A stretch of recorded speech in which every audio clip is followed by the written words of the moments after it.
Hello friends, welcome to middle class family. Mary Sunkara.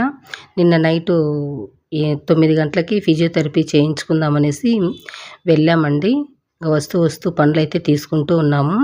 కాకపోతే ఏంటంటే ఒక 3 డేస్ ముందే హాస్పిటల్కి వెళ్ళామండి. వెళ్తే డాక్టర్ టాబ్లెట్ ఇచ్చారు. ఆ తర్వాత ఫిజియోథెరపీ కూడా చేయించుకోండి సార్, మీకు పెయిన్ అనేది వెంటనే తగ్గిపోతుంది అని చెప్పారు. కాకపోతే ఏంటంటే మనకు ఇమ్యూనిటీ ఉండి మంచిగా ఫ్రూట్స్ తింటూ ఉన్నాము అంటే బ్లడ్ ఎక్కువగా ఉంటుంది కాబట్టి ఇటువంటి పెయిన్స్ వెంటనే తగ్గిపోతాయండి. కాకపోతే మనకు 30 ఇయర్స్ దాటిన తర్వాత ఇమ్యూనిటీ అనేది తగ్గుతుంది కాబట్టి మనం ఇటువంటివి వచ్చినప్పుడు లేట్ చేయకుండా హాస్పిటల్కి వెళ్ళాలి. కాకపోతే నేను ఇంకా మొండిదాన్ని కాబట్టి వెళ్ళలేదు.